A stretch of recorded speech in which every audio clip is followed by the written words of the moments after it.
Welcome back everyone.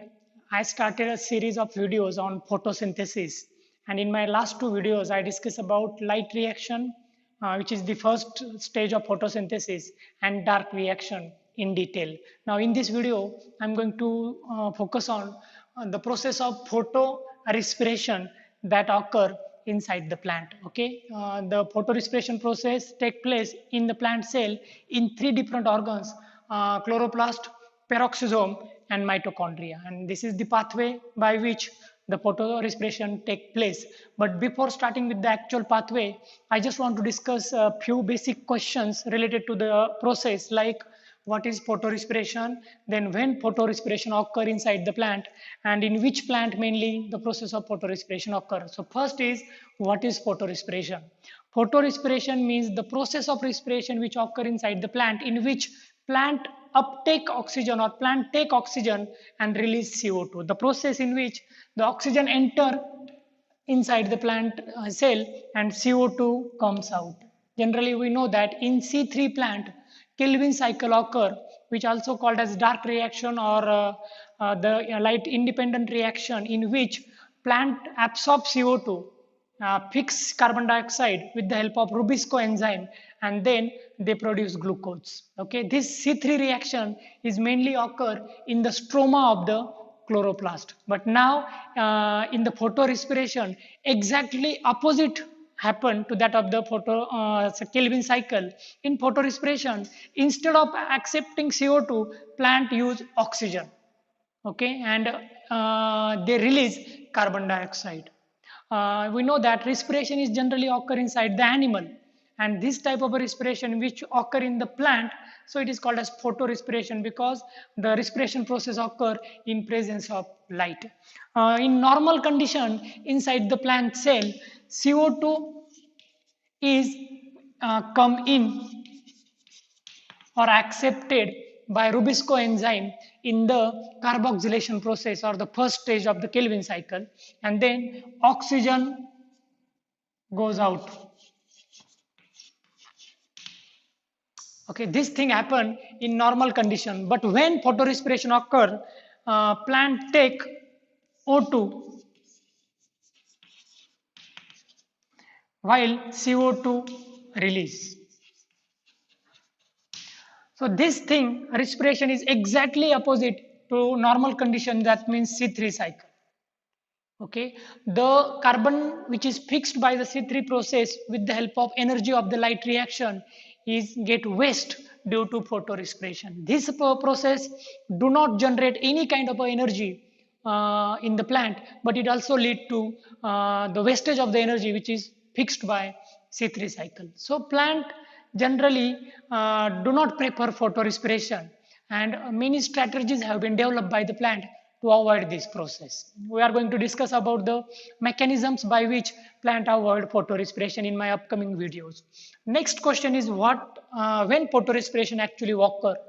To understand this thing, you have to think about the structure of plant leaves. We know that upper epidermis and lower epidermis of the plant leaves are present in the anatomy of the leaf structure. Now, the lower epidermis of the leaf show presence of the opening called stomata. That means minute openings are present on the lower side of the leaves, and they are called as stomata.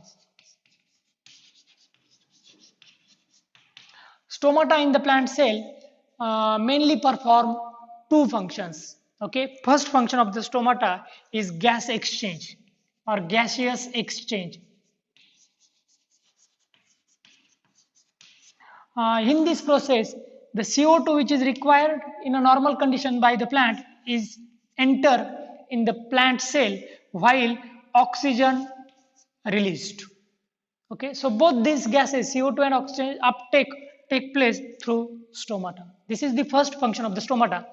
Second function of the stomata is transpiration.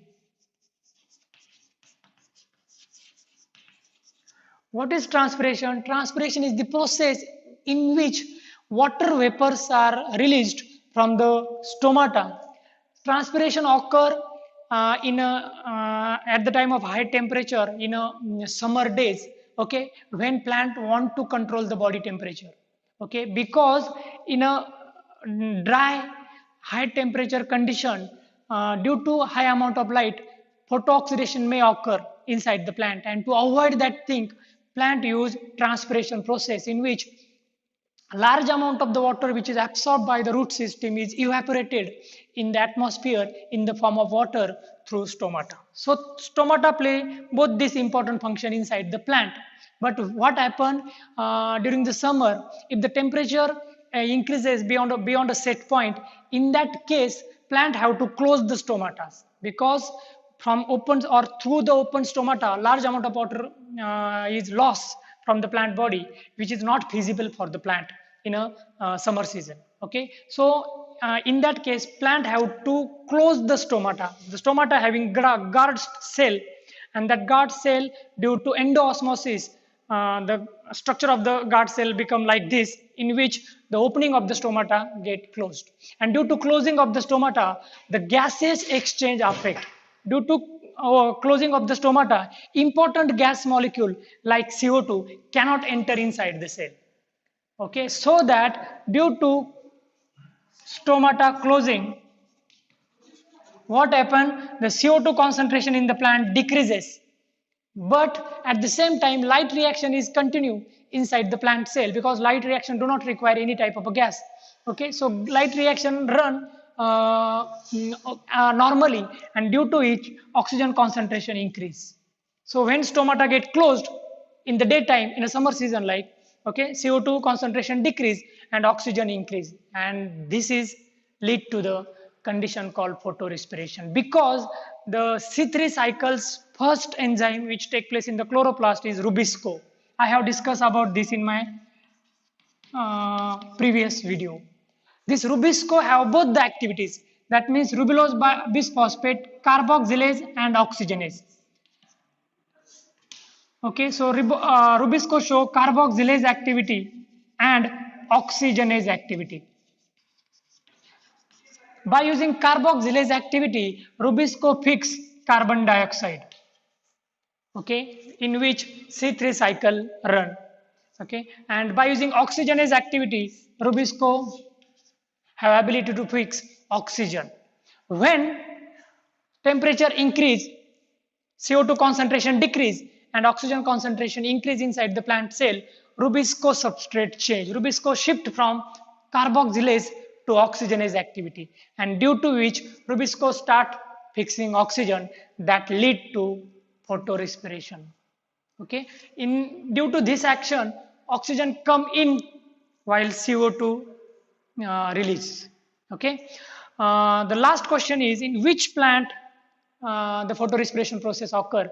Generally all the plants which show C3 cycle, okay, or Kelvin cycle or dark reaction also show photorespiration. That means plant like wheat, rice, then barley, all the type of beans in which C3 cycle occur also show photorespirations. So this is quite frequent process which occur in the C3 plants. Okay, now I am going to discuss about actual pathway of photorespiration. Photorespiration occur in three different organs: chloroplast, peroxisome and mitochondria. We know that plant is a eukaryotic organism which having a complex cell structure. Plant cell contain all the type of cell organelle, developed cell. Okay, so it contain chloroplast, which is mainly made for photosynthesis, peroxisome and mitochondria. Now the process of photorespiration start from the chloroplast, in which chloroplast have a stroma, and in stroma C3 cycle run. C3 means normal condition, Kelvin cycle run. C3 cycle accept CO2 and produce glucose. We know this thing. But at the time of photorespiration, the important component of the C3 cycle, that is RUBP, ribulose 1,5 bisphosphate, or RUDP, ribulose 1,5 diphosphate, come out of the cycle. Okay, this is the 5-carbon compound. We know this thing. And now this ribulose 1,5 bisphosphate combined with the oxygen.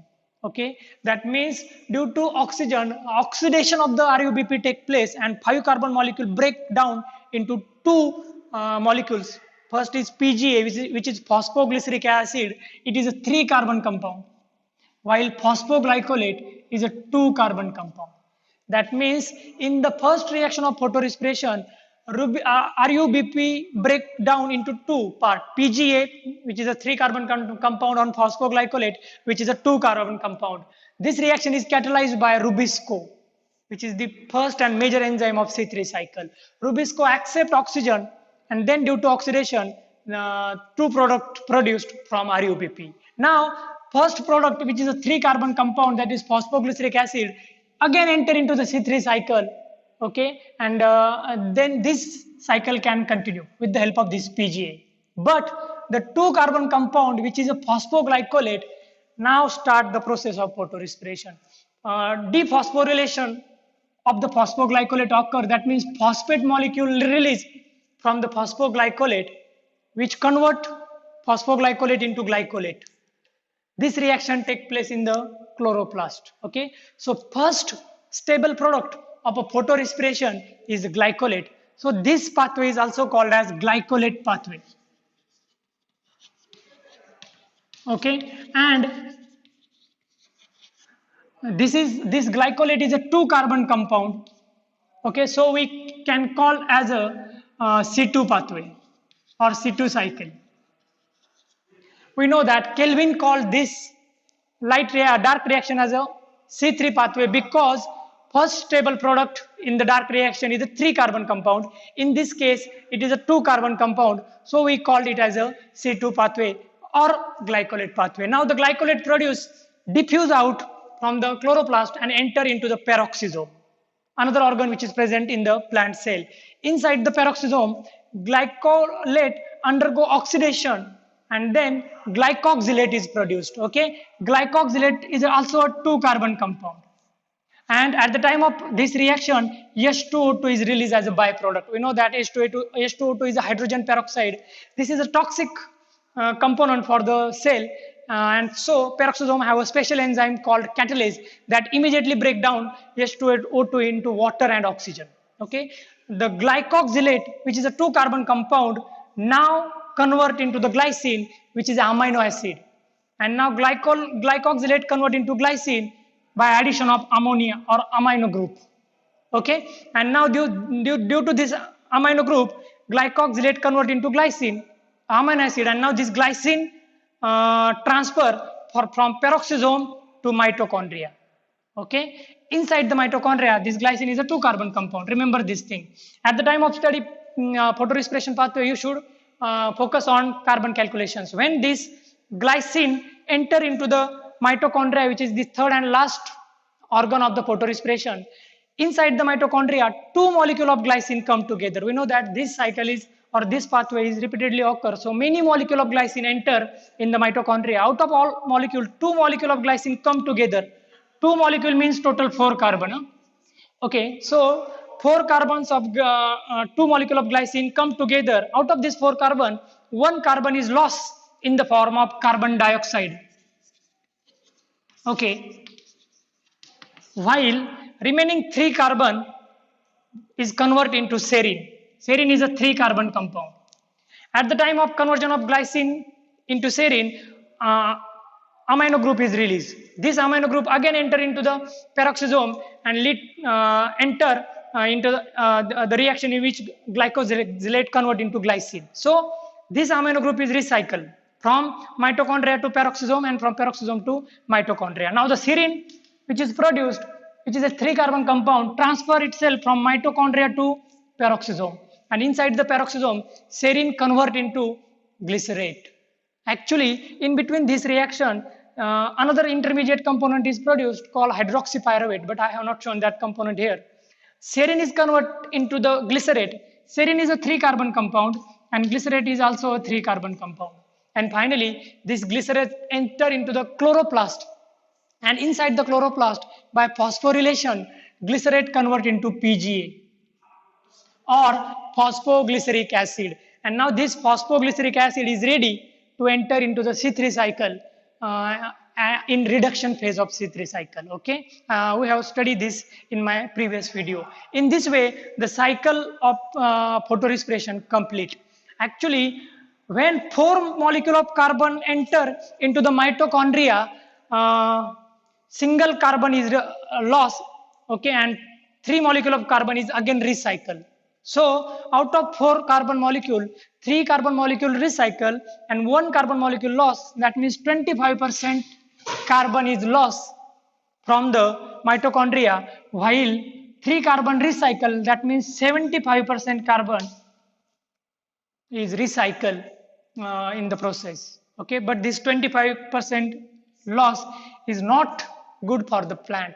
It is not feasible for the plant because this carbon is directly coming from the starch or the glucose which is produced at the time of C3 cycle.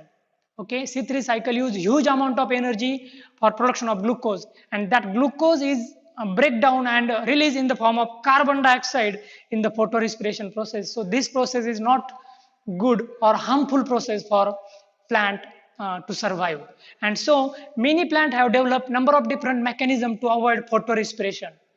Two well-known mechanism is C4 plants or C4 pathway and CAM pathway.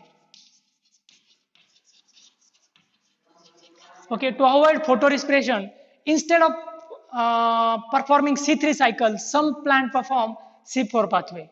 Okay, in which the first stable product is 4 carbon compound. While crassulinic acid metabolism is another way to avoid photorespiration. In my next lecture, I am going to discuss C4 and CAM pathway in detail. Thank you.